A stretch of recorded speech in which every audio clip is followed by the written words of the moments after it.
कल हम पढ़ चुके थे हिंदी साहित्य का इतिहास, मतलब साहित्य इतिहास लेखन। उसके बारे में हमने चीज़ें थोड़ा ऊपर-ऊपर से भी नहीं, गहराई से देखा था, क्या-क्या हो सकता है। उसमें बस एक चीज़ रह गई थी कि हिंदी साहित्य के पुनर्लेखन की क्या समस्याएँ होंगी। और जैसे अभी आप बोल भी रहे थे कि अगर शुक्ल जी का साहित्य इतिहास है, तो उसमें सीमाओं को नहीं समझ पाता। तो थोड़ा उसकी बात कर लेते हैं कि क्या पुनर्लेखन के लिए कौन-सी समस्याएँ हैं या फिर क्यों ज़रूरी है कि हमें साहित्य इतिहास दोबारा लिखना चाहिए? तो जैसे इंट्रो में तो हम वही बताएँगे कि शुक्ल जी क्या बोलते हैं कि जबकि साहित्य जनता की चित्रवृत्ति का स्थायी प्रतिबिंब होता है, तब यह निश्चित है कि जनता की चित्रवृत्ति के साथ साहित्य में परिवर्तन हो। तो लाग लपेट करके जैसा भी एक सरल सा आप इंट्रो दोगे, कंटेंट की डायरेक्ट हम बात करते हैं कि क्या होना चाहिए। जैसे हमारे आप उसमें दो देखोगे नोट्स में कुछ ज़्यादा ख़ास नहीं है, लेकिन फिर भी समस्याएँ बहुत अलग स्तर पर। पहला होता है काल विभाजन की समस्या। जब अलग-अलग मत हैं और एक तार्किक मत है। कोई कह रहा है कि आदिकाल का नाम वीरगाथा काल होगा, कोई कह रहा है कि वीरबपन काल होगा, कोई कुछ कह रहा है, कोई कुछ कह रहा है। तो वहाँ पे हमें समझ आती है कि काल विभाजन की समस्या अंतिम सत्य के रूप में अभी सिद्ध नहीं हो पाई है, कि हाँ, सबने मान लिया है कि इसको ऐसा कहा जाएगा, इसको ऐसा कहा जाएगा। कुछ हद तक चीज़ें बेहतर हुई हैं, रामकुमार वर्मा से कुछ चीज़ें हम ले लेते हैं, कुछ चीज़ें हम आचार्य शुक्ल से ले लेते हैं और कुछ नामकरण हम द्विवेदी जी से ले लेते हैं, तो ऐसे ही चलता रहता है। लेकिन एक अंतिम सत्य के रूप में जो स्वीकार है, तो वैसा कोई हमें साहित्य लेखन नहीं मिलता। दूसरी चीज़ कि काल विभाजन की समस्या तो है ही कि कौन-सा काल कब है, आदि काल कब है, भक्ति काल कब है, उसके समय के अनुसार रीति काल कब है या फिर जैसे अ, कुछ लोग बोलते हैं कि एक उत्तर मध्य काल है और एक पूर्व मध्य काल है, रीत काल उसको नाम ही नहीं देते। तो काल विभाजन की समस्या समझ आती है और नामकरण तो पता है कि आचार्य शुक्ल किसी को वीरगाथा काल कहते हैं और द्विवेदी जी किसी को आदि काल कहते हैं, तो वो तो हम समझ गए। और तीसरी चीज़ होती है साहित्यकार के चयन और निर्धारण की समस्या। अब आगे आदिकाल हम पढ़ने वाले हैं, तो आदिकाल में हमें समझ आएगा कि जो शुक्ल जी होंगे ना, वो सिद्धों को और नाथों को साहित्य या फिर साहित्यिक रचनाकार नहीं मान रहे हैं। उनके ना मानने के पीछे कारण बोलते हैं कि मैं उनको सांप्रदायिक आधार देखता हूँ।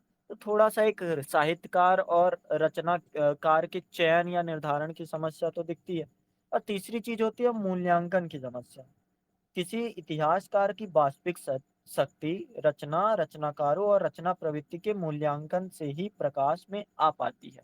लेकिन अगर आप नहीं मूल्यांकन कर पा रहे हो इस आधार पर, आप प्रत्यक्षवादी हो, तो अलग तरह से करोगे। आप समग्रतावादी हो, तो आप तरीके से करोगे। तो वो चीज़ें थोड़ा-सा जैसे होता है ना कि एक किताब में ऐसा लिखा है, दूसरी किताब में ऐसा लिखा है, दोनों किताब बेस्ट है अपने-अपने एरिया पे। लेकिन जो मेल करती है किताब कि हाँ, इसको अगर पढ़ लेंगे तो पूरा साहित्य इतिहास पढ़ लेंगे, तो वैसा थोड़ा कम ही लगता है।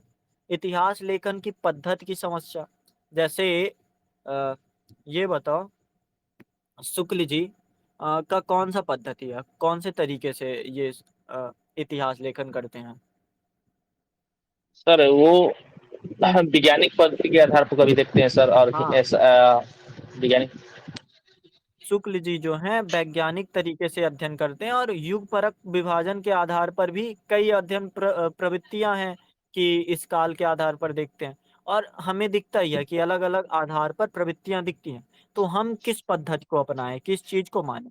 और एक चीज जैसे मैंने बताया भी था कि वैचारिक स्रोतों की समस्या। अब जैसे भक्ति काल में राम काव्य मिल रहा है या फिर आपको भक्ति काल में कोई ऐसी चीज मिल रही है जो उपनिषदों में लिखा गया, तो उपनिषद पहले के हैं, भक्ति काल ये मध्यकाल का है। तो हम उसको कहाँ का माने, वैचारिक स्रोत कहाँ से माने, उपनिषद से माने या फिर जैसे देखो, अगर मैं जो भी बता रहा हूँ या फिर अगर कोई भी इंस्टीट्यूट एक वो बना रहा है, क्या बोलते हैं, कोई किताब बना रहा है, तो किताब के पीछे एक संदर्भ होगा कि ये चीज़ यहाँ से ली गई है, ये चीज़ यहाँ से ली गई है। तो वैचारिक स्रोत हम कहाँ से माने? ये हम शुक्ल जी का माने या फिर हम तुलसीदास का माने या फिर तुलसीदास ने कहीं और से लिया है तो उसका माने? तो एक वैचारिक स्रोतों की समस्या बनी रही थी। और सातवां और अंतिम कि अन्य भाषा का साहित्य। इसे हम शामिल करें या ना करें। शिव सिंह सेगर देखोगे तो अन्य भाषा का साहित्य शामिल किए रहते हैं। गारसा दत्ताशी देखोगे, केवल आपको बावन तिरपन कवि मिल लेंगे।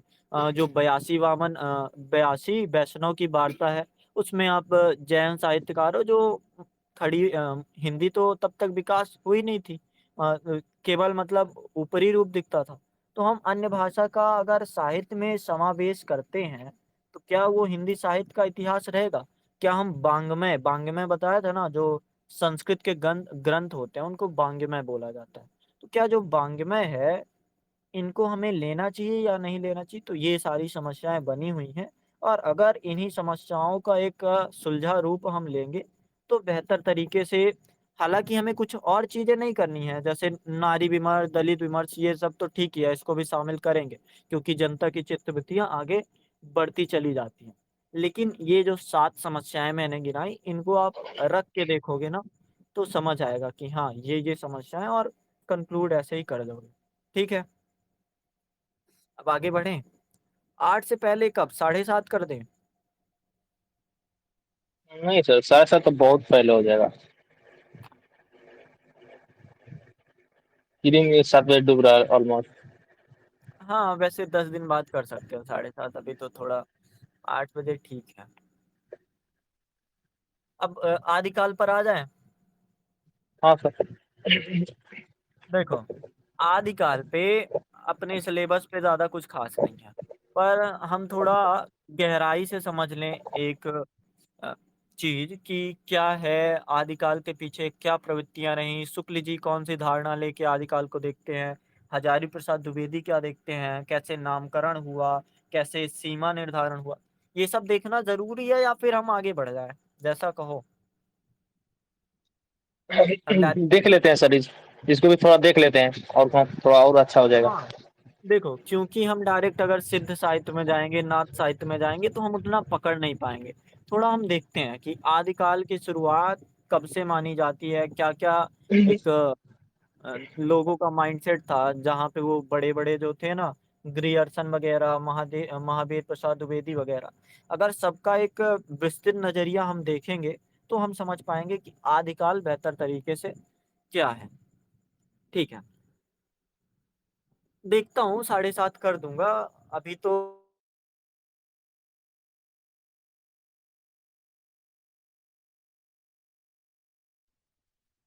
आवाज नहीं आ रही है सर।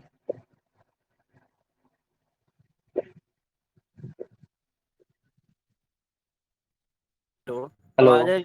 अब आवाज अब आ नहीं, रही है? अब आ रही है सर। अब आ रही है हाँ, सर। तो शुक्ल जी क्या बोलते हैं, सुनिएगा, ध्यान से सुनिएगा। अब हम थोड़ा अपभ्रंश और अवहट्ट में भी जाएँगे, क्योंकि आदिकाल में वैसे ही भाषा मिलती है, और फिर हम खड़ी बोली में जाएँगे। तो आप थोड़ा-सा दिमाग लगाते रहना। प्राकृत से हम शुरू करते हैं। शुक्ल जी बोलते हैं, प्राकृत की अंतिम अवस्था से ही हिंदी का आविर्भाव माना जा सकता है। उस समय जैसे गाथा कहने से प्राकृत का बोध होता था। अगर आप गाथा कहोगे कि गाथा लिखा गया है, या फिर ये रचना गाथा है, जैसे अगर मैं बोल दूं रामचरितमानस, तो तुरंत दिमाग में आएगा अवधि है। अगर मैं बोल दूं कि चरित काव्य, तो तुरंत समझ आएगा अपभ्रंश है। तो वैसे ही ये बोल रहे हैं कि जिस तरह गाथा कहने से प्राकृत का बोध होता है, वैसे ही दोहा या दूहा कहने से अपभ्रंश का पद्य समझा जा सकता है। मतलब अगर मैं जैसे मैं अगर बोल दूं साहित्य, तो साहित्य में क्या समझोगे? हिंदी साहित्य अगर बोल दूं, तो साहित्य में पूरी चीजें समझोगे। तो वैसे ही पहले था कि अगर प्राकृत में बोला जाए कि गाथा है, तो गाथा मतलब प्राकृत का बोध है, प्राकृत भाषा में लिखा गया है। तो वैसे ही दोहा या दूहा कहने से अपभ्रंश का पद्य समझा जा सकता है। अतः साहित्य का आदिकाल शुक्ल जी का लिखते चलो, मतलब एक टाइम पीरियड बस लिखना, ज्यादा नहीं। शुक्ल जी कहते हैं आदिकाल संवत 1050, मतलब 57 घटा के 993 ईस्वी, 1050 से लेकर 1375 तक विक्रम संवत है। अर्थात 1050 कब का है? महाराजा भोज के समय का। यानी महाराजा भोज के समय से लेकर हमीर देव, हमीर देव पता है, ये थोड़ा घिस के अमीर लोगों का बन के ये हमीर हो गया। तो हमीर देव के समय से कुछ पीछे मतलब आगे तक, कुछ पीछे तक माना जा सकता है, यद्यप जनश्रुति और पीछे जैसे भोज के पूर्व पुरुष राजा मान सिंह के सभासद पुष्य नामक किसी बंदी जन का दोहों में एक अलंकार ग्रंथ लिखना बताती है, पर इसका कोई प्रमाण नहीं। देखो, शुक्ल जी बोलते हैं कि जो ये आदिकाल है ना, तो आदिकाल को अगर हम प्राकृत में देखें तो गाथा रूप में मिलेगा, अपभ्रंश में अगर समझें तो ये हमें दोहा या दोहा रूप में मिलेगा, और टाइम पीरियड समझो तो ये 1050 विक्रम संवत से लेकर 1375 विक्रम संवत तक है। और अगर नाम से समझना चाहो तो महाराजा भोज के समय से शुरू होता है और हमीर देव के समय तक चलता है। और कुछ और लोग क्या बोलते हैं कि जनश्रुति या तो कहेगी कि भोज से पहले ही शुरू हो गया था, मतलब राजा मान सिंह के सभासद पुष्य के यहाँ से शुरू हुआ था और कुछ बाद तक चला था, लेकिन इसका कोई प्रमाण नहीं है। तो एक लाइन मैं बोल रहा जहाँ कि इसका कोई प्रमाण में नहीं है, तो इसको आप ध्यान में रखना। शुक्ल जी भी कहेंगे कि इसका स्पष्ट कोई प्रमाण नहीं है, और आचार्य हजारी प्रसाद द्विवेदी भी कहेंगे इसका स्पष्ट प्रमाण नहीं है। तो ये चीज आचार्य शुक्ल कहते हैं। हजारी द्विवेदी जी क्या कहते हैं कि 10वीं सदी से 14वीं शताब्दी के काल, जिसे हिंदी का आदिकाल कहते हैं, भाषा की दृष्टि से अपभ्रंश का ही बढ़ाव है। अपभ्रंश का बढ़ाव मतलब अपभ्रंश जो बढ़ रहा है उसका ही रूप है, आचार्य हजारी प्रसाद द्विवेदी कह रहे हैं। मतलब सेम सेम मिल रहा है, ज्यादा टाइम फर्क नहीं है, या है जैसे 1050 एक इंसान बोल रहे हैं और 1375 मतलब 11वीं सदी से 14वीं सदी तक बता रहे हैं एक इंसान। और हजारी प्रसाद द्विवेदी दूसरे इंसान जो हैं या फिर दूसरे जो महान इतिहासकार हैं, साहित्य इतिहासकार, बोलते हैं 10वीं सदी से 14वीं सदी तक है और इसे ही आदिकाल माना जाता है। अब ये द्विवेदी जी और क्या बोलते हैं कि दोहा या दूहा अपभ्रंश का अपना ही छंद है। तो मतलब ये भी बढ़िया बात बोलते हैं। और गाथा जो है, गाथा कौन कौन सी भाषा में है? गाथा, बोलो। एक सेकंड बता रहा हूँ। अगर मैं बोलूं गाथा, सर, कौन सी भाषा में है? एक ब्रज में हो जाएगा सर नो। अरे ब्रज कैसे होगा? अभी तो मैंने बोला कि अगर गाथा लिखा कहीं दिखेगा, गाथा का बोध होगा, तो वहां प्राकृत आप समझ ग्रंथ लो। होगा। और अगर दोहा या दोहा मिलेगा तो अपभ्रंश का है। हाँ, भाषा खंड हो चुका है, हम आदिकाल पे आ गए हैं, साहित्य इतिहास भी हो चुका है। आज डे 11 है शायद। अब देखो, आदिकाल का सीमा निर्धारण करते हैं जरा कि लोग जो अलग अलग विद्वान हैं क्या क्या मानते हैं। ये हमारे थोड़ा सिलेबस में जरूरी है। जैसे अभी हम वो कर रहे थे ना कि हिंदी साहित्य के इतिहास का पुनर्लेखन की क्या जरूरत है, तो अब हमारे पास एग्जाम्पल होंगे देने के लिए कि ऐसी ऐसी चीजें हैं। तो डॉक्टर राम कुमार वर्मा दो भागों में बांटते हैं, हालांकि भाग अभी हम नहीं कर रहे हैं, बस हम समय समझेंगे। संधिकाल को दो भागों में, एक संधिकाल और एक चारण काल। संधि का अर्थ होता है मतलब जैसे एक संध्या भाषा समझते हो ना, हालांकि ये संधि का मतलब जुड़ाव की बात करता है कि प्राकृत और अपभ्रंश जुड़ाव होता है, तो उस काल को वो संधि काल कहते हैं। विक्रम संवत 750 से मानते हैं और 1000 विक्रम संवत तक, मतलब 693 ईस्वी ले लो आसपास। दिमाग लगाते चलो, अभी जब हम अपभ्रंश पढ़ रहे थे तब हमें समझ आता है कि वो 7वीं शताब्दी से 9वीं शताब्दी तक चलता है। मतलब संधि काल जो बता रहे हैं 693 मतलब 7वीं शताब्दी, 943 यानी 10वीं शताब्दी, मतलब आसपास का है, अपभ्रंश ही चल रहा है। और चारण काल बोलते हैं कि चारण काल 1000 से 1375 विक्रम संवत तक पहुंचता है।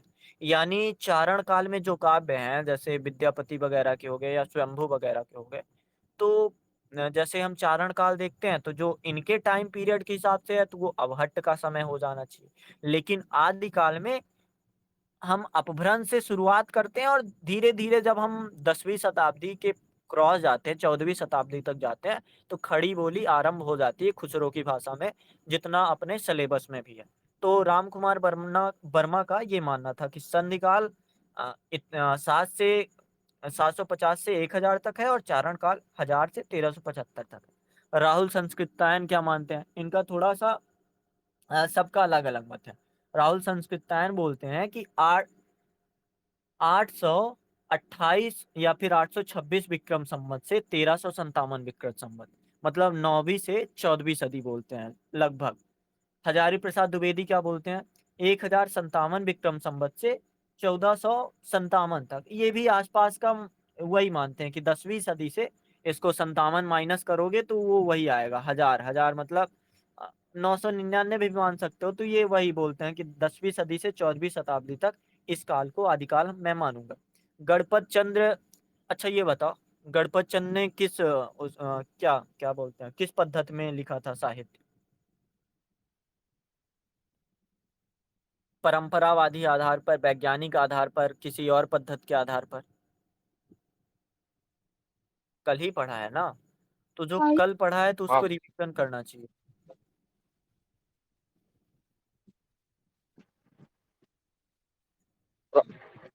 हाँ, ये गणपत चंद्र परंपरावाद। जो है ये वैज्ञानिक दृष्टिकोण पर लिखते हैं। मतलब जैसे एक लाइन मैंने बताई थी कि आचार्य शुक्ल वैज्ञानिक दृष्टिकोण से लिखते हैं, और जो लोग थे वो कोशिश करते हैं लिखने की, लेकिन बच्चन सिंह कहते हैं कि या तो समर्थन है और या फिर विरोध में है।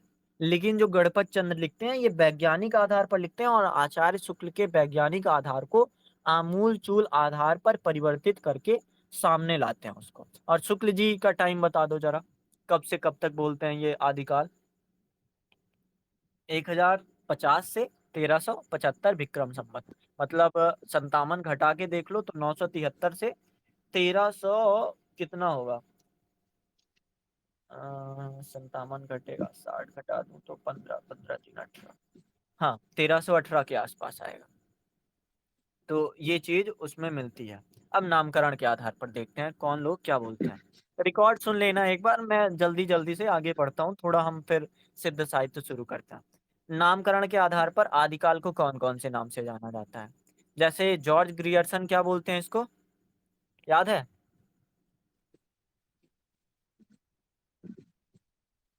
देखो, बोलो। सर इसमें अच्छा सा नहीं याद है, आप सर बताइए थोड़ा सा। देखो, जब आप अगर आएगा जॉर्ज ग्रियर्सन, तो जॉर्ज ग्रियर्सन में आपको बताना पड़ेगा, हाँ, कुछ तो विशेषता बतानी पड़ेगी। तो आप यहाँ जब पढ़ रहे हो तो आप सोचो पीछे का भी जो संदर्भ है हम बेटर करते चलेंगे। चारण काल, अब हमने पढ़ा था जब हम अपभ्रंश पढ़ रहे थे, तो हमको याद आता है कि स्वयंभू जो थे वो पाणिनि माने जाते थे या फिर भवभूति माने जाते थे। मतलब उनका जो काव्य था पौम चरियु, या फिर और भी जो चरियु थे, चरियु का मतलब होता है चरित्र काव्य, और चारण भी वही है कि जो रचनाएं चरित्र बताती हो, रामचरित, कृष्ण चरित, तो वो सब चारण होती हैं, चारण रचनाएं। तो इसलिए जॉर्ज ग्रियर्सन इसको नाम दे देते हैं चारण काल। अब मिस्र बंधु और गणपति चंद्र दोनों बोलते हैं कि ये प्रारंभिक काल है। नामकरण के आधार पर देख रहे हैं, मिस्र बंधु और गणपत चंद्र बोलते हैं कि ये आरंभिक या प्रारंभिक काल है। महावीर प्रसाद द्विवेदी इसको बोलते हैं बीज बपन काल। बीज बपन का मतलब समझते हो? नहीं सर।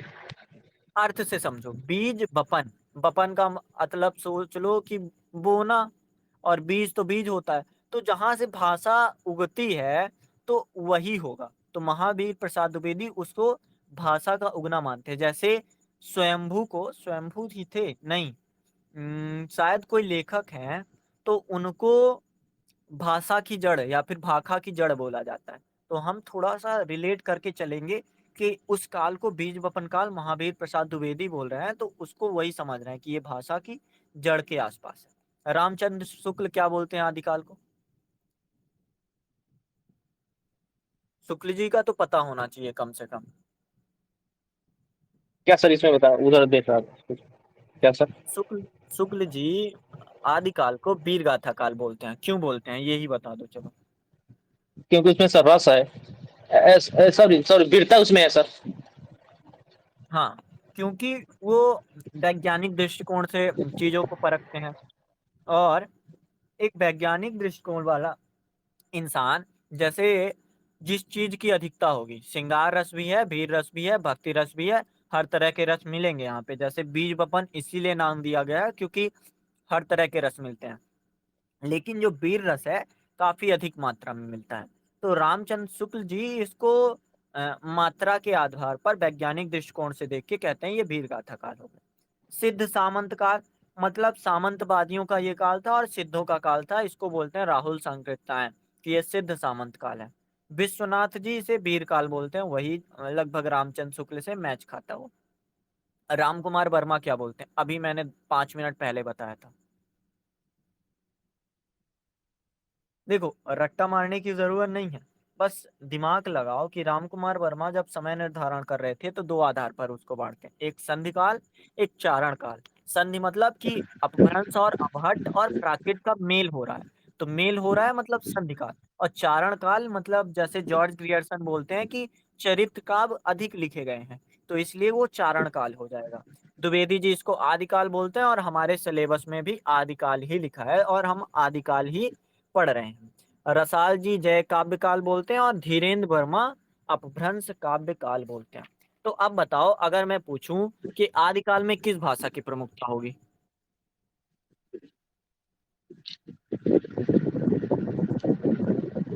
फिर मैं बताता हूँ। हाँ भाषा। हाँ सर। ठीक है। अवधि सर। अ, अवधि कब का है, मध्यकाल का है। हम मध्यकाल में आ हम्म। गए। नहीं अभी नहीं आया सर। तब अवधि कैसे होगा। स्वयंभू कौन सी भाषा में लिखते हैं, या फिर सूलभद्री, अब्दुल रहमान, विद्यापति, बता दो विद्यापति कौन सी भाषा में लिखते हैं। ज्यादातर सर तो अपभ्रंश में लिखते हैं। हाँ तो वही तो कब से मैं बता रहा हूँ कि ये जो काल है, अगर दोहा या फिर चरियू नाम से आएगा तो अपभ्रंश का बोध अपने आप हो जाएगा। अगर गाथा नाम आएगा तो प्राकृत का बोध अपने आप नाम आ जाएगा। अगर जैसे गोदान नाम आएगा तो गोदान तुरंत समझ आएगा कि ये उपन्यास है। तो वैसे ही है, पहले इस तरह से वो परिचय करते थे, जैसे विद्यापति अबहट्ट में लिखते थे। तो अब देखते हैं हमने दो चीजें की कि सीमा निर्धारण में क्या क्या विवाद है। इसको आप 10-15 मिनट का जो भी ऑडियो हुआ है दोबारा सुनना और उसको लिखना अपनी कॉपी में। तो अब हम पहले कवि की बात करते हैं। हमने बात कर ली और चीज। तो शिव सिंह सेगर, पुष्यदंत को पहला, ये सब पता है। यहाँ पे जब हम साहित्य लिखने जाएंगे या बताने जाएंगे, मान लो अगर आ गया सीधा सीधा कि आदिकाल को समझाओ, तो आदिकाल को तो ऐसे ही समझाना पड़ेगा। यहाँ पे कोई कंटेंट तो है नहीं हमारे नोट्स में या फिर कहीं और पे। तो हम थोड़ा अगर ऐसे कर लें, जैसे शिव सिंह सेगर बोलते हैं कि जो पुष्यदंत हैं ये पहले कवि हैं। गणपत चंद बोलते हैं सूलिभद्र सूरी जो है पहले कवि है। राम कुमार वर्मा स्वयंभू को पहला कवि मानते हैं। राहुल संस्कृत्यायन सहरपाद को पहला कवि मानते हैं। अब्दुल रहमान हजारी प्रसाद द्विवेदी को पहला कवि मानते हैं, आदिकाल की बात कर रहा हूँ। और विद्यापति को डॉक्टर बच्चन सिंह पहला कवि मानते हैं। अब पहली रचना की बात की जाए तो यहाँ पे बहुत ही कम विवाद है। देवसेन की जो श्रावकाचार्य है, जॉर्ज ग्रियर्सन ने या फिर और भी विद्वानों ने इसे पहली रचना माना। तो पहला कवि तो ठीक है कि दोहा वगैरह लिखते थे, पाहुड़ धोड़ा चरित काव्य, लेकिन रचना के आधार पर देवसेन की श्रावकाचार्य को आधार दिया गया है। जॉर्ज ग्रियर्सन ने आदिकाल के पता है कितने कवि लिए थे। जब हम ग्रियर्सन पढ़ रहे थे तो मैंने बताया था आदिकाल के जॉर्ज ग्रियर्सन ने 9 कवि लिए थे। तो अब देखो जब जॉर्ज ग्रियर्सन पे अगर टिप्पणी आएगी तो आप वहां पे ये भी बता सकते हो कि उन्होंने आदिकाल के 9 कवि लिए थे, अगर आपको कुछ और नहीं याद आ रहा था।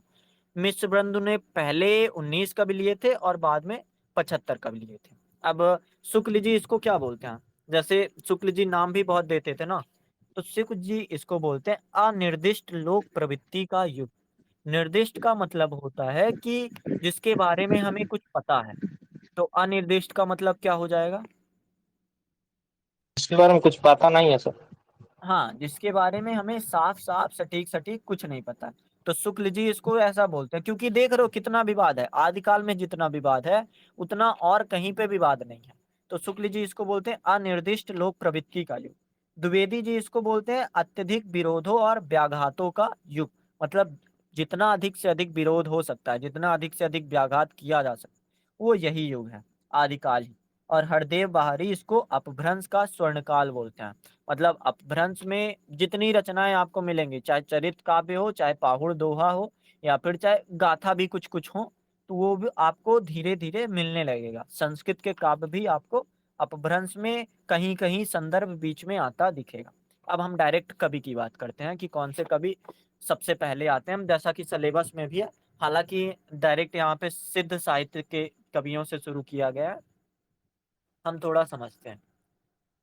छठी सदी में कवि जोइंदू से दोहा छंद का आरंभ माना जाता है। अपभ्रंश से दोहे की शुरुआत मिलती है। जोइंदू की दो रचनाएं हैं, परमात्म प्रकाश और योग सार। और स्वयंभू का जैसे हमने एक दिन चर्चा भी किया था, और स्वयंभू सिर्फ यहाँ पे नहीं आ सकते हैं आदिकाल में। स्वयंभू जब हम अपभ्रंश पढ़ेंगे तो आ सकता है कि स्वयंभू का अपभ्रंश में क्या योगदान रहा। ठीक है, इतना ध्यान रखना जरूर।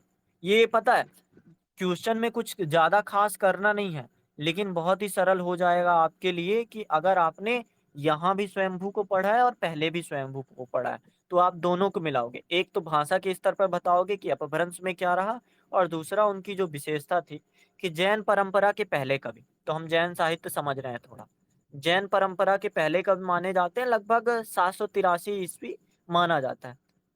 पौम चरियू, चरियू क्या हो गया, चारण काव्य। ये पता है कैसा है पौम चरियू, इसके बारे में कुछ बताऊं? बताइए सर। देखो, पौम चरियू में 5 कांड है। विद्याधर, अयोध्या कांड, सुंदर कांड, युद्ध कांड, उत्तर कांड। लगभग सेम से लग रहे हैं कि राम भगवान से रिलेट कुछ करके।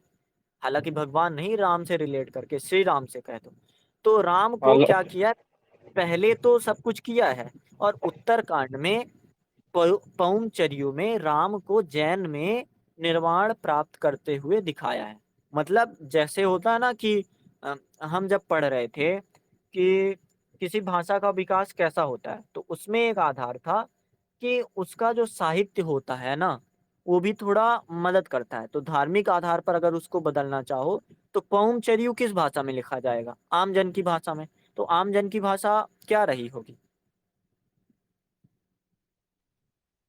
अभी के सर बताए तो पहले के बताए सर। स्वयंभू की बात कर रहा हूं मैं। सर वही तो आम जन में पहले सर अवधि मान सकते हैं सर। आप अवधि में क्यों आ जाते हो? अवधि हम बात करेंगे, देखो अवधि में आपको सिर्फ 2 लोग मिलेंगे जो अपने सिलेबस में, 3 मान लो मिल जाएंगे। केशवदास मिल जाएंगे, और जयसी मिल जाएंगे, तुलसीदास मिल जाएंगे। स्वयंभू वगैरह नहीं मिलेंगे, अपने सिलेबस में है ही नहीं, हमको नहीं पढ़ना बाकी लोगों का। मुल्ला दाऊद वगैरह है पर हम नहीं पढ़ेंगे, हम सिर्फ पौमचर्यू की बात करते हैं। तो 7वीं सदी की बात है, 7वीं सदी में हम अपभ्रंश के काल में है ना, तो यहाँ पे आमजन की भाषा अपभ्रंश होनी चाहिए। तो यहाँ पे जैन परंपरा को अगर विकास करना है, किसी धर्म को विकास, जैसे इस्लाम में देखो, अगर इस्लाम को, ईसाई मिशनरियों को भारत में विकास करना था, तो क्या किया गया, बस ट्रांसलेट कर दो हिंदी खड़ी बोली में बाइबिल को, हो जाएगा। तो पौमचर्यू जो लिख रहे हैं अपभ्रंश में, ये क्या कर रहे हैं, राम को पहले तो करते हैं विद्याधर, अयोध्या कांड, सुंदर कांड, युद्ध कांड, और उत्तर कांड में दिखाते हैं कि राम को जैन में निर्माण प्राप्त होगा। निर्माण जो होता है ना जैन परंपरा में, तो वो प्राप्त होता है। इनकी और भी रचनाएं हैं, रिट नेम चरियू, ये शायद कृष्ण चरित्र से है। और तीसरा स्वयंभू छंद है। छंद यहाँ पे मिलता है जो बताता है। अब इन्हें अपभ्रंश का जो भी है, ये अपभ्रंश का आदि काव्य माना जाता है। भयाणी ने, डॉक्टर भयाणी जो है, ये स्वयंभू को अपभ्रंश का कालिदास मानते हैं। कालिदास समझते हो क्यों माना होगा? नहीं सर। देखो, कालिदास की संज्ञा किसी इंसान को या फिर किसी कवि को तभी मिल सकती है जब वो प्रेम काव्य लिखे। तो डॉक्टर भयाणी जो है, इन्हें अपभ्रंश का कालिदास मानते हैं। तो मतलब समझ गए होगे कि हाँ। और स्वयंभू अपनी भाषा को पता है क्या मानते हैं, देसी भाषा। क्यों मानते होंगे? क्योंकि देसी भाषा या फिर जन की भाषा को ही हम प्रचारित करेंगे तो ही धर्म बढ़ पाएगा। तो स्वयंभू समझ गए क्या क्या है। और अगर समझना होगा तो एक मैंने नोट्स भेजा था जब हम अपभ्रंश पढ़ रहे थे, तो उसको भी थोड़ा पढ़ लेना। तो अगर आएगा स्वयंभू पर टिप्पणी लिखिए, तो 10 नंबर का क्वेश्चन आप कर लोगे। आज तक आया नहीं है, पर अगर पहले कभी हैं, अपभ्रंश का कालिदास माना जाता है, तो ठीक है, पढ़ लेना थोड़ा। अब हम बात करते हैं पुष्यदंत की। समझ आ रहा है या फिर ज़्यादा तेज हूँ मैं? बताओ। नहीं, समझ में तो सर आ रहा है, लेकिन सर वही दिक्कत हो रहा है, रिलेट करने में थोड़ा दिक्कत हो रहा है, क्योंकि वहाँ पर यहाँ पर रिलेट करने में थोड़ी प्रॉब्लम आ रही है खाली। देखो, रिलेट थोड़ा-सा ना हम वैसे नहीं कर रहे हैं, हम रिलेट थोड़ी भाषा से भी कर रहे हैं कि आदिकाल है, मतलब द्विवेदी जी का समझ लो, 10वीं से 14वीं सदी। और द्विवेदी जी का जैसे हमने देखा कि 10वीं से 14वीं सदी, तो हम वापस आ जाएँगे भाषा खंड पे। हमने भाषा खंड पहले क्यों पढ़ा था?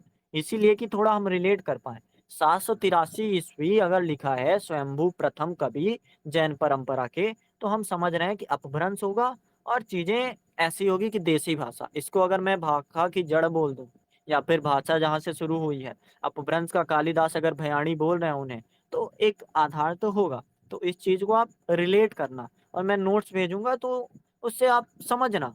ये सब आपको कहीं पे नहीं मिलेगा, और मैं भी कोई वैसा नहीं है, कहीं से मैंने अपभ्रंश से थोड़ा लिया है कि वहाँ पे क्या विशेषता है, और थोड़ा मैंने दूसरे नोट से लिया है।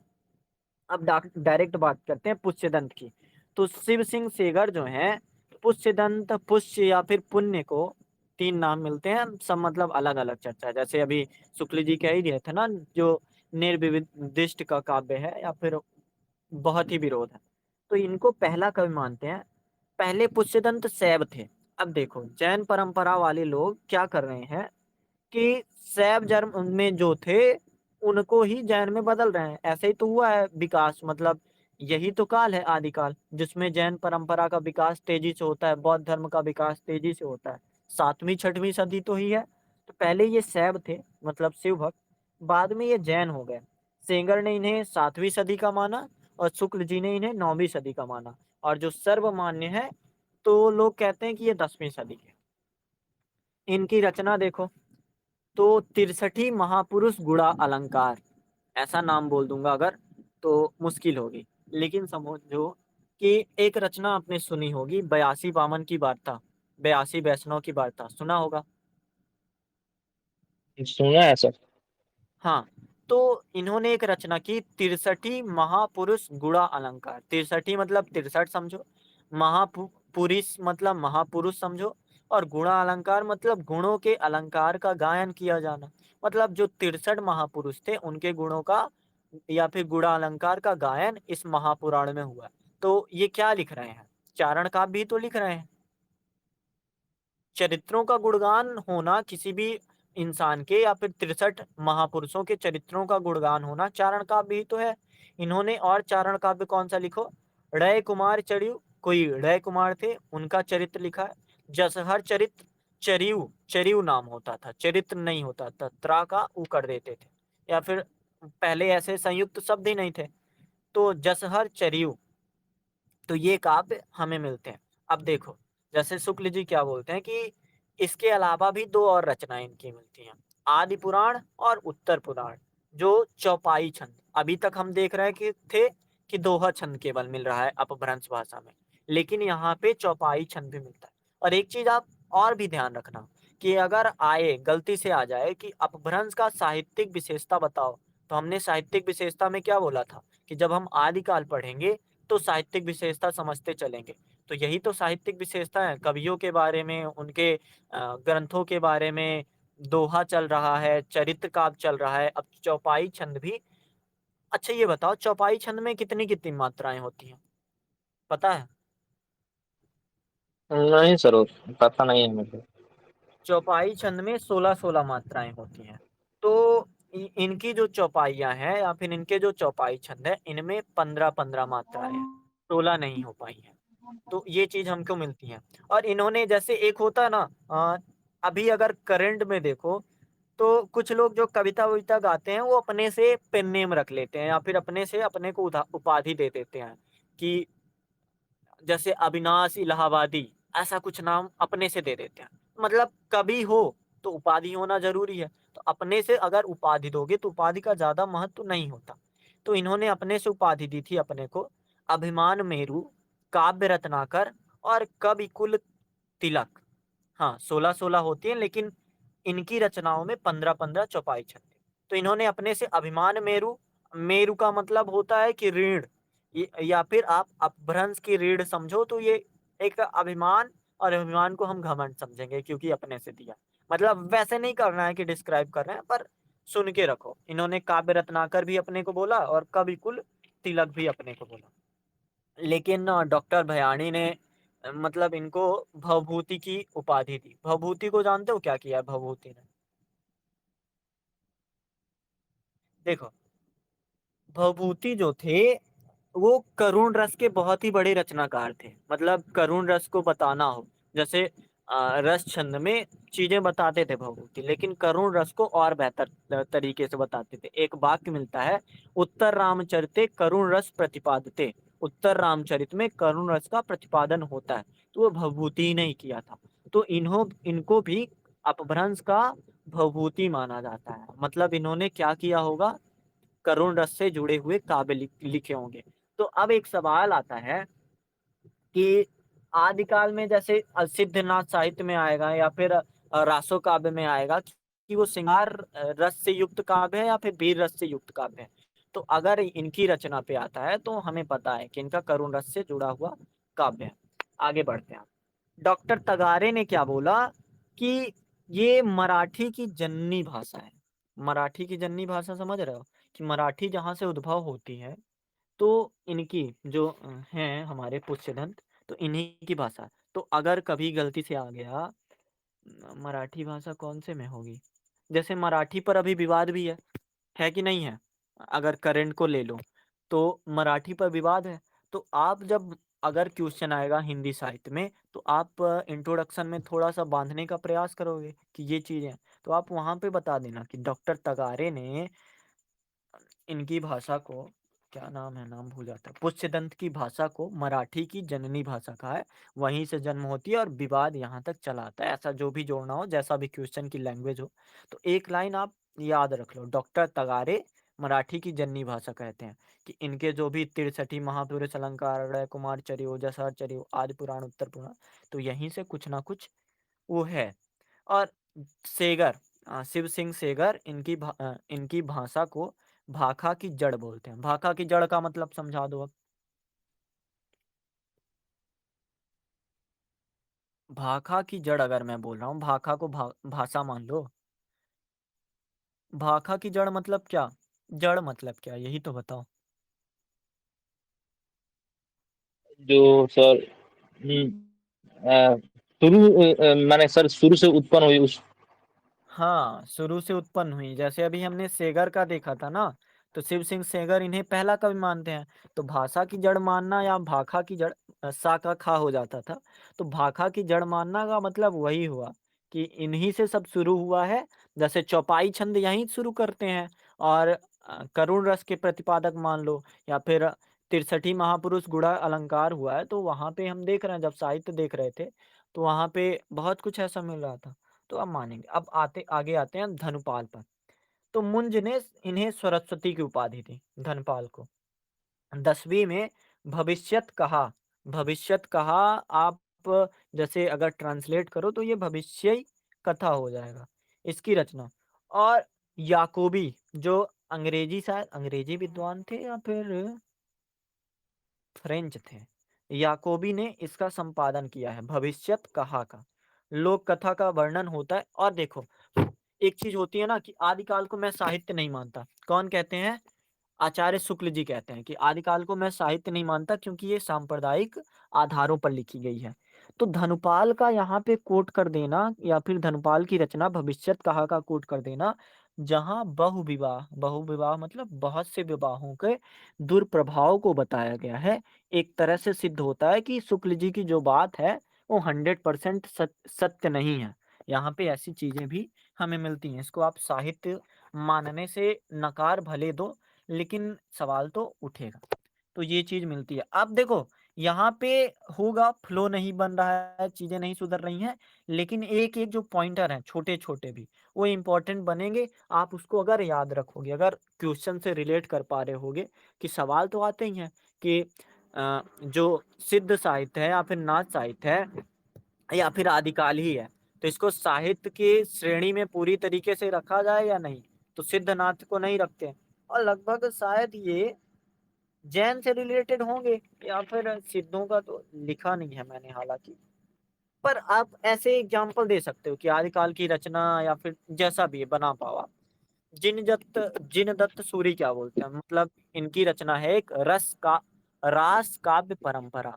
अब बताओ, अभी तक हमने देखा श्रृंगार रस से है, करुण रस से है, वीर रस से है, लेकिन अब रास काव्य हो गया। रासक समझते हो ना? जैसे एक नहीं, सवाल आपने देखा रास्ता हो। को हुँ, बोलो। नहीं समझता हूँ सर, थोड़ा इसको बताइए ना रास्ता देखो, को। जैसे एक सवाल आपने देखा होगा कि पृथ्वीराज रासो पृथ्वीराज रासो श्रृंगार काव्य है या फिर रासक? ऐसा कुछ सवाल था, मुझे अभी क्लियर नहीं याद है। तो रासक काव्य एक अलग परंपरा ही हो जाती है, जहाँ जैव परंपरा में चल रहा है, चरित्र काव्य बता रहे हैं, चारण काव्य बताए जा रहे हैं, वहाँ पे रासक का आ जाना बड़ी बात है कि चरित्र काव्य की प्रसिद्धि जहाँ पे थी, जैसे समझो कि अगर मैं हिंदी साहित्य में आदर्शवादी रचनाएँ लिख रहा हूँ, आदर्शवादी कहानियाँ लिख रहा हूँ, तो वहाँ पे अचानक से यथार्थवादी रचना का आ जाना तो बहुत बड़ी बात है। तो वैसे ही जहाँ पे चरित्र काव्य लिखे जा रहे हैं, दोहा, पाहुड़, दोहा वगैरह लिखे जा रहे हैं, लोगों का वर्णन किया जा रहा है, अ, वो क्या बोलते हैं उसको, अ, जिसमें तारीफ़ की जाती है, तो वो सब लिखे जा रहे हैं और वहीं पे अचानक रासक का आ जाना, रास काव्य परंपरा का आ जाना, जिनदत्त सूरी ने, जैसे अभी मैंने पढ़ा था ना कि गणपत चंद ने किसी शूलभद्र सूरी को प्रथम कवि माना था। तो ये जो जिनदत्त सूरी हैं रास परंपरा के पहले कवि माने जाते हैं। अपने ग्रंथ से रास काव्य परंपरा का प्रवर्तन होता है और इनकी एक रचना मिलती है, उपदेश रसायन रासक। तो अब देखो, रासक या रासो दोनों बोल सकते हैं और मतलब नाम पहले रासक था और का लोप करके रासो कर दिया गया। ऐसी चीजें हो जाती हैं अक्सर कि आकारांत नहीं हो, मतलब व्यंजनांत नहीं हो, स्वरांत होना चाहिए। तो ऐसे हो जाता है चीज़ें। तो उपदेश रसायन जो रास है इनका जिनदत्त सूरी का, ये पहला है। फिर इसके बाद तो बनने ही लगेगा। जैसे कोई चीज़ अगर शुरू हो गई, एक कहानी से रिलेट करो कि अगर यथार्थवादी रचना शुरू हो गई, फिर लोग लिखना ही शुरू कर देंगे। अगर आंचलिक उपन्यास लिखना शुरू हो गया, तो फिर लोग शुरू ही कर देंगे। तो जैसे जिनदत्त सूरी का रास काव्य परंपरा मिला, तो अब्दुल रहमान या अद्दहमान, इनका नाम सुना होगा कहीं न कहीं अगर आपने पढ़ा है। तो अद्दहमान ने संदेश रासक लिखा। संदेश रासक का जब हम अबहट्ठ पढ़ रहे थे, तो जो एग्ज़ाम्पल मैंने दिया था अ, अपभ्रंश पढ़ने में, तो वो मैंने संदेश रासक का ही दिया था। अ, कुछ तो था, याद नहीं है मुझे। अब हजारी प्रसाद द्विवेदी ने पहला कवि मानते हैं अब्दुल रहमान या अद्दहमान को। विक्रमपुर की वियोगिनी की व्यथा व्यक्त की है। अब देखो, यहाँ पे कौन-सा रस है? श्रृंगार रस है इस रासक में। तो अगर पूछा जाए पृथ्वीराज रासो श्रृंगार रस का काव्य है या फिर वीर रस का काव्य है? तो पता है पृथ्वीराज रासो में कैसा है कि जो पृथ्वीराज हैं, तो उनकी 6 पत्नियाँ हैं या फिर 6 रानियाँ हैं और हर रानी को बताने के लिए कि मैं युद्ध में जा रहा हूँ, वो 2-2 महीने रुकते थे। तो वहीं 2-2 महीने का मिला के 12 मासा वर्णन या फिर 6 मासा वर्णन किया गया है। तो यहाँ पे भी जब हम रासक देख रहे हैं इनका, तो हमें दिख रहा है कि ये वियोगिनी की व्यथा यानी श्रृंगार रस से जुड़ा होगा या वियोग श्रृंगार ही होगा आसपास। 12वीं सदी का उत्तरार्ध और 13वीं सदी का पूर्वार्ध में इन्होंने अपनी रचना की। विश्वनाथ त्रिपाठी इनकी भाषा को पता क्या मानते हैं? संक्रांतिकालीन भाषा। संक्रांति का मतलब समझते हो आप? जैसे 2 रचना नहीं, 1 रचना अगर 2 भाषाओं के आसपास की हो, जैसे हम देख रहे हैं 13वीं सदी के आसपास, तो हो सकता है ये अपभ्रंश या अपभट्ट में लिख रहे हों और खड़ी बोली का रूप, जैसे रासो काव्य में खड़ी बोली का महत्व या फिर खड़ी बोली का प्रभाव, तो वो चीज़ें हमें दिखने लगती हैं। तो विश्वनाथ त्रिपाठी इस काल को या फिर जब वो रचना रचते हैं, तो संक्रांतिकालीन भाषा इनकी रचना जो संदेश रासक है ना, इसको संक्रांतिकालीन भाषा बोलते हैं। जैसे उकारांत भी दिखेगा, यहाँ पे आकारांत भी दिखेगा, यहाँ पे महाप्राण भी दिखेगा, अल्पप्राण भी दिखेगा, अकारण अनुनासिकता भी दिखेगी, कारण के साथ अनुनासिकता भी दिखेगी, ए ओ का प्रयोग भी दिखेगा, ए ओ का प्रयोग जब करना होगा तो वो करेंगे भी नहीं। तो वही चीज जो अपभ्रंश अवहट्ट दोनों की विशेषता है, तो ये संक्रांति कालीन रचना में या फिर अवहट्ट और खड़ी बोली की जो दोनों की रचनाएं हैं, संक्रांत कालीन भाषा में वो मिल जाती है या फिर मेल खाती है। और प्रथम धर्मेतर रास ग्रंथ इसे माना जाता है। मुनीराम सिंह की बात कर लो तो अपभ्रंश का सर्वश्रेष्ठ रहस्यवादी कवि है डॉक्टर हीरालाल ने इन्हें, इनका समय 1000 ईस्वी, और इनका सबसे प्रसिद्ध पाहुड़ दोहा है। पाहुड़ दोहा की बात हमने की थी ना, तो पाहुड़ दोहा इनका प्रसिद्ध है। अब हेमचंद्र जो अपने सिलेबस में आदिकाल सिलेबस पे अपने 4 चीज है, सिद्ध साहित्य, नाथ साहित्य, जैन परंपरा, रासो काव्य, और जिसमें कवियों में हेमचंद्र है, और सिद्धनाथ के जो भी हो पाए, गोरखनाथ वगैरह, और सिद्ध जो भी हो पाए वो सब तो ठीक है। अलग से हेमचंद्र है, हालांकि हेमचंद पर कभी यूपीएससी ने क्वेश्चन नहीं पूछा जहां तक मुझे याद है, पर सिलेबस में हेमचंद जरूर है, तो हेमचंद को अब हम डिटेल से करते हैं, ठीक है। हेमचंद्र जैन आचार्य थे। अब जैसे जैन साहित्य पर टिप्पणी लिखिए आएगा, तो वहां पे आप जब बताओगे तो हेमचंद का वर्णन आपको बताना पड़ेगा। इनको क्या माना जाता है, तो इनको प्राकृत का पाणिनि माना जाता है। अब जैसे अगर मैं जो भी शब्द बोलूं उसको आप डिस्क्राइब करो, पाणिनि मतलब क्या, प्राकृत का पाणिनि माना जाता है। पानी में सर यहाँ हो गया, पानी मैंने कि पूरा प्रकृति का ज्ञानी। देखो, समझो, पाणिनि जो थे वो उनका थोड़ा पाणिनि का थोड़ा सा मिलता है कि कृष्ण नहीं, जब शिव जी ने अ, पाणिनि को दर्शन दिया था तो जो उनका डमरू था उससे जो ध्वनियां निकलती थी, उन ध्वनियों से ही, ध्वनियों को पहले ही उन्होंने स्मरण किया। जो ध्वनियां थी आई उड़री कए ओंगए ओ चहाय वर टलाड़ा यंगड़नम, ऐसा कुछ था, लगभग हल तक था, मतलब स्वर भी व्यंजन भी। और उसके बाद उन्होंने व्याकरण निर्माण किया था। तो अगर मैं बोलूं संस्कृत का व्याकरण निर्माण करने वाले पाणिनि और प्राकृत का व्याकरण निर्माण करने वाले हेमचंद, तो बात समझ गया क्या है, कि इन्होंने प्राकृत का व्याकरण बनाया होगा या फिर भाषा को, प्राकृत की भाषा, प्राकृत में क्या था कि जैसे कर्मह है तो रेफ हटेगा और कर्म, ओकारांत आएगा और कर्म हो द्वितीयकरण हो जाएगा सर। जाएगा, कर्मह का कर्म कहो हो जाएगा। तो कर्म, हाँ सर, कर्म। जो भी चीज होंगी तो वो प्राकृत का व्याकरण और भाषिक मानक विवेचन करते हैं। इनकी जो रचनाएं मिलती हैं सिद्ध हैं, मतलब शब्दानुशासन, इनका व्याकरण ग्रंथ है। संस्कृत, प्राकृत और अपभ्रंश के यहाँ पे शब्दों के उदाहरण मिलते हैं। एक इनका काव्य है कुमार पाल चरित काव्य। मतलब अभी तो देख रहे थे हमको,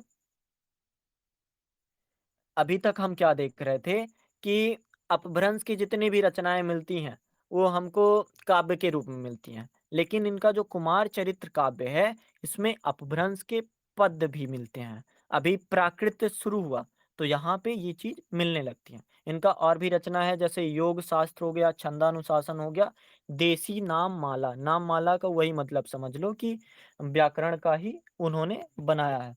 अब थोड़ा नोट्स में भी कुछ है इनके बारे में, एक सेकंड पढ़ ही लेते हैं। देखो, इनकी एक रचना है, वीरता प्रधान कविता का उदाहरण, खग बिसाऊं जय लई हूं, पियताई देसव जाओ, रण दुर्भिक्के भग गई, बिड़ जुझे ना बलाहूं। देखो, सारी विशेषता आपको मिलेगी, प्राकृत की और अपभ्रंश की भी थोड़ी थोड़ी विशेषता यहाँ पे मिलने लगी। नायिका प्रिय से कहती है कि मुझे उस देश में ले चलो जहां तलवारों का व्यवसाय होता है, यहाँ तो युद्धों का अकाल पड़ गया है, बिना युद्ध में हम कमजोर हो जाएंगे।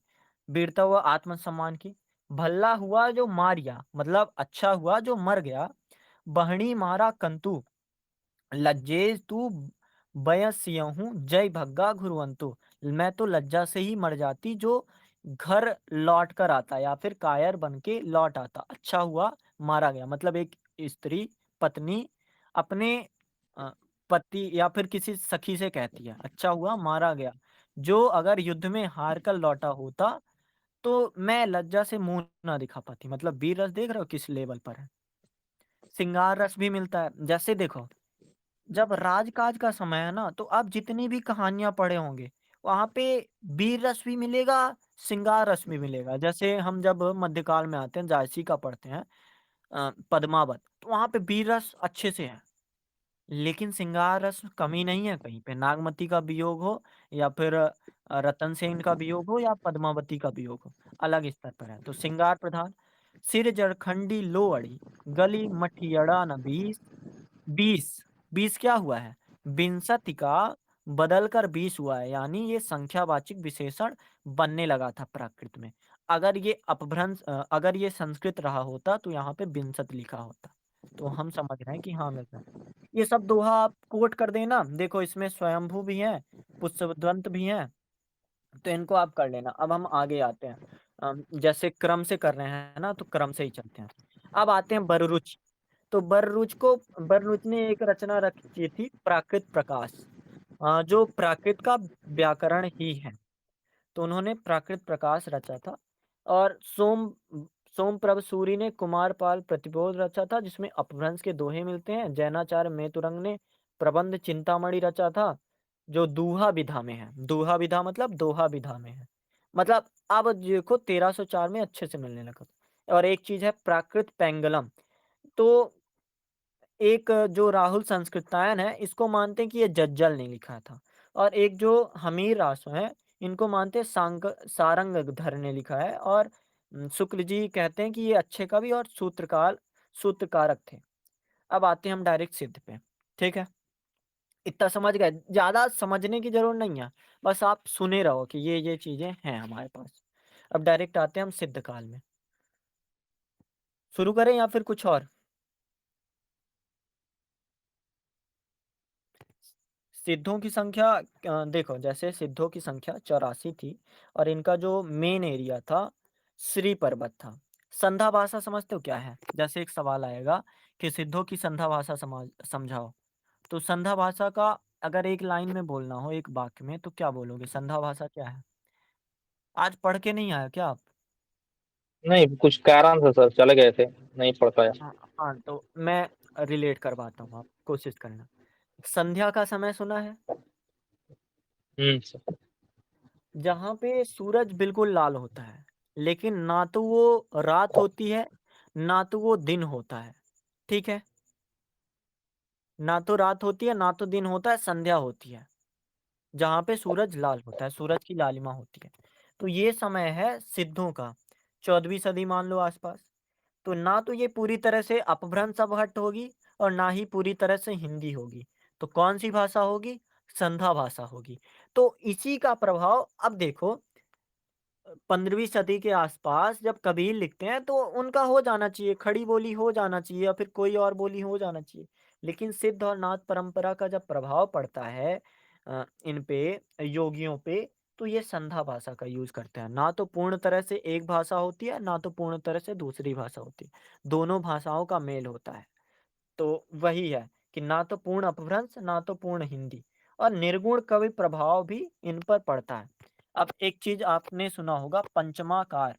तो पंचमाकार में 5 चीजें हैं। मध्य, मध्य मतलब क्या होता है? मदिरा। हाँ सर, इसमें 5 हाँ चीज़ पढ़ा था थोड़ा थोड़ा। हाँ इसमें तो सर बोले हैं कि 5, सर बोले हैं कि पांचों चीज को छोड़ने के लिए और भोग योग में जाने के लिए सर बोले। हाँ, तो 5 जो मकार थे पंचमाकार, मध्य था, मास था, मत्स्य था, मुद्रा, मैथुन, प्रतीक। इन सब का मतलब विरोध था।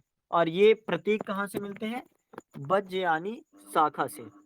और सबसे बड़ी बात है ना, यहाँ पे शून्य की साधना का उल्लेख है। शून्य को ये प्रज्ञा सत्य मानते थे। प्रज्ञा सत्य, प्रज्ञा का अर्थ होता है सबसे ऊपर। तो ये 3 4 भागों में शून्य को बांटते थे: शून्य, अति शून्य, सर्व शून्य, महाशून्य। और इनकी रचनाओं में चंद्रमा और सूर्य का वर्णन भी विस्तार से मिलता है। अभी तक जो कवि थे, या तो वीर रस को बताते हैं, या तो फिर अ, श्रृंगार रस को बताते हैं, और करुण रस भी कहीं कहीं दिख ही जाता है। लेकिन अब जो थे यहाँ पे शून्य की साधना बताने लगे। पंचमाकार क्या है? हालांकि ये अपने आप को कवि नहीं मानते थे, पर फिर भी इनकी रचना ऐसे मिलती है। नारी के मुद्रा का प्रतीक भी यहाँ पे किया गया है। कुंडलिनी जागरण के साथ-साथ जैसे एक चीज़ होती है कुंडलिनी, तो बोला जाता है कि जो तुम्हारी अंतिम कुंडलिनी है, तो इसका ऊर्ध्वगमन होना चाहिए। मतलब ये ऊपर की ओर जाना चाहिए और सब मिलकर प्राण वायु के साथ ऊर्ध्वगमन से बात करें, ये ऊपर की ओर चली जाएँ। गुरु के प्रति अटूट श्रद्धा का भाव हो, सामाजिक कुरीतियों का खंडन हो, योग साधना पर विशेष बल हो और इसके प्रमुख कवि सरहपा, सबरपा, लुइपा, डोंगिपा, कण्हपा प्रमुख थे। अब देखो जैसे मैंने 11-12 लाइन बोली, मान लो 10 लाइन में 10 लाइनें मैंने बोली, तो इसको ये नहीं समझना है कि ये सिर्फ़ लाइनें हैं। इसको आप जब डिफ़ाइन करोगे, तो आप अच्छे से बताना कि ये है। थोड़ी-सी रचनाएँ जैसे यहाँ पे है, बुद्ध या परम तत्व का अस्तित्व हमसे बाहर नहीं है, हमारे भीतर है। मतलब कौन-सी बात मैंने बताई? कुंडलिनी जागरण के साथ-साथ प्राण वायु ऊर्ध्वगमन की बात करती है, ऊपर की ओर या फिर योग साधन। पंडीय स पंडित ता का आ हो जाता है। सल ता का आ हो गया या फिर रा का ला हो गया। पंडीय सल सत्य बखान देस देहहि बुद्ध बसंत न जान आगम बेह बेह मतलब वेद। जैसे होता है ना कि जो दा होता है द ता था दा, तो वहाँ पे दा की जगह आ का यूज़ हो रहा है। तो आगम बेह पुड़े ही पंडिय माण बहंति पक सिरे फल अलिय जिम बाहरीय भमंति। मतलब जैसे भौरे पके हुए बेल के बाहर ही घूमता रहता है। मतलब बेल पका तो अंदर है, लेकिन उसके बाहर ही घूमता रहता है, रसास्वादन नहीं कर पाता। उसी प्रकार पंडित लोग आगम वेद व पुराण को सिर्फ ढोते रहते हैं, उनका सार तत्व नहीं समझ पाते। जैसे अगर पंडित लोग बताएँगे कि तुम इन चीज़ों का सेवन मत करो, लेकिन वो वास्तव में उस चीज़ से जुड़े रहते हैं। आपने सुना होगा कि लोग बोलते हैं कि ब्रह्मचर्य अपनाओ और जो ब्रह्मचर्य अपनाओ की बात करते हैं, वो ब्रह्मचर्य स्वयं नहीं अपना पाते। तो यहाँ पे उनका थोड़ा मानना था एक, हालाँकि शुक्ल जी इसको बोलते हैं सांप्रदायिक आधार की मान्यताओं के आधार पर ये विकसित हुआ है। हालाँकि मानना ठीक भी है क्योंकि बौद्ध परंपरा में लगभग ऐसी बातें मिलती है जहाँ पे साधना, काय वो चीज़ों को बेहतर तरीके से सार तत्व को समझना। अगर आप जो बौद्ध के अष्टांगिक मार्ग थे, उनको सही से समझ लो तो फिर आपको वेद पुराण पढ़ने की ज़रूरत नहीं है, ऐसा बोला जाता था। तो वही इनका मानना था। सिद्धों ने आडंबरों का विरोध किया। जब आप शुक्ल जी की बात का विरोध करोगे तो आप बताओगे कि हालाँकि सांप्रदायिक आधार पर जन्मा तो ज़रूर है, लेकिन आडंबरों का अगर विरोध कर रहे हैं तो क्या साहित्य में नहीं है? क्या लोक मंगल की कामना नहीं हो रही?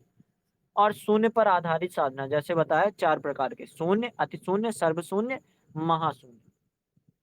एक राग द्वेष साधक के शांत मन का उद्वेलित ना कर सके, सरहपा कहते हैं। सरहपा के बारे में जान लो। प्रथम कवि माने जाते हैं जो शायद राहुल सांस्कृत्यायन बोलते हैं कि ये प्रथम कवि हैं सरहपा। मतलब सिद्धों के प्रथम कवि सरहपा हैं। और भट्टाचार्य बोलते हैं ये बांग्ला के प्रथम कवि हैं। इन्होंने 32 ग्रंथ लिखे जो दोहा कोश के आधार पर है। चौपाई दोहा पद्धति का प्रयोग सबसे पहले, जैसे अभी हम देख रहे हैं या तो दूहा या दोहा का प्रयोग हो रहा है, या तो गाथा का प्रयोग हो रहा है, या तो अ, कौन से थे पुष्य तंत्र थे जो छंद का प्रयोग कर रहे हैं, चौपाई छंद का प्रयोग कर रहे हैं। लेकिन चौपाई और दोहा पद्धति का प्रयोग जो आपको तुलसीदास की रचना में मिलेगा आगे चल के, तो यहीं से मिलता है। सरहपा की रचना से सबसे पहले चौपाई दोहा पद्धति का प्रयोग करते हैं। अब पढ़ो। जहि मह जहि मण पवन न संचरई रवि सस्यड़ाह पबेश ताहि बढ़म चित विषाम कर सरे कह्यों उएस उएस। तो जहाँ मन और पवन की गति भी नहीं है और जहाँ सूर्य चंद्रमा भी प्रवेश नहीं कर सकते, वहीं मन को ले जाओ ताकि चित्त को विश्राम मिले। यही सरहपा का उद्देश्य है। अब शिल्प सर के बारे में फिर, हाँ बोलो। सर इसमें थोड़ा पहचानना मुश्किल हो रहा है कि हर अर्थ को समझना थोड़ा मुश्किल हो रहा है क्योंकि देखो और सब हर क्या। अर्थ को क्यों समझना मुश्किल हो रहा है? देखो, जय सर हिंद। मैं एक बार समझाने की कोशिश करता हूँ, समझना। जय हिंद, ही पर सर्ग आया है क्योंकि ही पर सर्ग लगने लगा था। तो जहाँ जो हा है वो उसका ज ही हो गया। या फिर जैसे ये मान लो अपभ्रंश है, तो अपभ्रंश से अभट्ट बना तो जय का ही हटेगा, जह होगा। और जह में फिर अकारण अनुनासिकता आएगी, तो ज होगा। फिर अकारण अनुनासिकता जो है कारण के साथ आएगी, और आकारांत का आकारांत हो जाएगा। तो जही का पहले ज होगा, जय का जय होगा, और जय का जहां होगा। तो वो चीजें बनती हैं। मण जो अड़ा आया है, वो अड़ा ना की जगह आया है, तो ये तो हमको पता है कि ना की जगह अड़ा आता था। पवन, तो पवन का पवन होना बेसिक सी बात थी। ना, ना परसर की तरह भी यूज होता था, विभक्ति की तरह भी यूज होता था। तो ना का अर्थ होता था और। तो जहां मन और पवन की गति और भी होता था, और ये परसर जैसे बताया ना, विभक्ति और परसर दोनों की तरह यूज होता था। जहां मण पवन न संचरई, संचय का मतलब होता है संचार नहीं करता, तो संचार की जगह यहाँ पे बोल दिया गति भी नहीं है। जहां मन और पवन, कठिन नहीं है, आप समझो ना। अबहट्ट आप भूल चुके हो, आप पहली दूसरी क्लास में जाना, सुनना, जब हम रिलेट कर रहे थे, तब यहाँ पे आके जैसे मैंने बताया था कि आप अगर, मैं भी आपके साथ साथ ही पढ़ रहा हूँ, ज्यादा आगे नहीं हूँ, बस मैं पुरानी चीजें दोबारा पढ़ रहा हूँ, आप पुरानी चीजें छोड़ते चले जा रहे हो। पुरानी चीजें साथ रखो, बहुत ही अच्छा लगेगा। और रवि, तो रवि पर्यायवाची है सूर्य का। शशि, शशि देखो होता सा जो होता है ना सलजम वाला, जिसको बोलते हैं अ, हाँ जी। तालब बिसा बोलते हैं। तो तालब बिसा का पता है, पहले तालब बिसा विकसित नहीं हुआ था, तो उसकी जगह हम दंत सा यूज करते थे। तो शशि इससे हुआ। राह, राह मतलब प्रवेश, राह प्रवेश, राह मतलब रा ना की जगह आया है, तो राह का हो गया नाह, ना प्रवेश। तो प्रवेश का बाद में जाके प्रवेश हुआ है। और सा जो है, सा सलजम वाला, मतलब कौन सा, दंतशा और तालव्यशा दोनों में परिवर्तन हुआ है। तो बस सिंपल है। आप पीछे की चीजें भूलते जाओगे तो कहोगे नहीं रिलेट हो पा रहा है, लेकिन साथ लेके नहीं तो चलोगे तो फिर। हाँ आधा बोलिए। आधा आधा सब आधा समझ में आ रहा है सर। जैसे कि हम्म। जड़ही हो गया, समझ में आ रहा है क्या हो जाता। फिर यहाँ पर हम्म। सरहे हो गया सर, कहीं हो गया सर, ऐसे ऐसे कुछ कुछ समझ में आ रहा है। हाँ, जैसे विषाम है, तो विषाम ये हमको पता है कि वो जो रेफ था वो गायब हो गया था, और हमारे पास अभी संयुक्त अक्षर नहीं थे।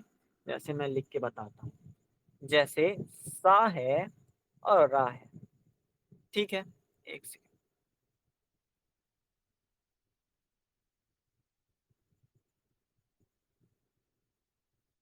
जैसे हमारे पास सा है और रा है, तो इसके लिए संयुक्त अक्षर नहीं थे। तो हमने पढ़ा था प्राकृत में रा का लोप होने लगता है, कि अगर वो प्रारंभ में आएगा तो रा को लोप होगा। तो अब हमारे पास संयुक्त अक्षर है स्रा, ऐसा। अ, तो हम रा को जब वापस लाते हैं तो इस तरह बन जाता है। तो अब जो ये विषाम बना है, तो पहले अगर होता, या फिर विश्राम अब बना है, तो पहले होता तो विषाम ही होता। हम समझ रहे हैं ना, अब हमने विकास के क्रम को कितनी गहराई से पढ़ा। तो वही चीज है, विषाम को अगर आप विश्राम नहीं समझ पा रहे हो तो आपने गलती की है। आप फिर से पढ़ो उसे, दोबारा पढ़ोगे तब तक जाके, सितंबर तक जब हम खत्म करेंगे ना, तो वैसा नहीं होना चाहिए कि आप 157 क्लास देख लिए और दोबारा फिर भूल गए। यहाँ पे 60 ही होंगी, बट साथ साथ लेके चलो, लगातार टेस्ट करो और चीजें बना के चलो, ऐसा नहीं कि दूर हट जाओ। ठीक है, अब आगे बढ़े, थोड़ा और कवि की बात कर लें। जी सर। एक कवि थे सबरपा। सबरपा जो थे अक्सर क्या करते थे, जनजाति वेशभूषा पे रहते थे। तो सबरपा का अर्थ भी होता है कि जनजाति वेशभूषा। तो इन्होंने एक रचना की चर्या पद, और संधा भाषा शैली में चीजों को यूज किया। संधा भाषा शैली समझ रहे हो, ना तो खड़ी बोली, ना तो पूरी तरीके से हिंदी, या फिर ना तो पूरी तरीके से अपभ्रंश।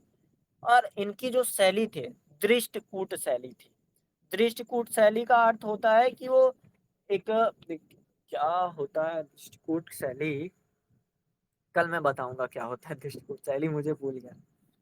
और आगे कवियां लुइपा, इन्होंने सम्मानजनक, इनका जो महत्व है सम्मानजनक है काफी। डोम्बिपा जो है बिरूपा के शिष्य थे, और डोम्भी गीतिका लिखा है, योगचार्य लिखा है, अक्षरा ऋतु को उपदेश लिखा है, मतलब शायद व्याकरण होगा। और लास्टली जो थे कणहपा थे। कणहपा का नाम आपने सुना ही होगा। जो कणहपा पांडित्य व कवित्व के बेजोड़ रचनाकार थे, ऐसा राहुल चंद संस्कृतायन कहते हैं। और जैसे शिल्प में देख लेते हैं, सिद्धों का शिल्प पक्ष साहित्यिक सूक्ष्मताओं से युक्त नहीं है, क्योंकि ये लोग मूलतः कवि नहीं थे। सिंपल सी बात जो हमने पहले पढ़ा है। और इनका चर्यापद तथा दोहा कोश के रूप में संकलित होता है, और कई छंदों का भी प्रयोग होता है। दोहा, सोरठा और रोला भी मिलने लगते हैं। रोला में जैसे शायद 14-12 होने लगते हैं, और सोरठा में सोरठा मुझे याद नहीं है।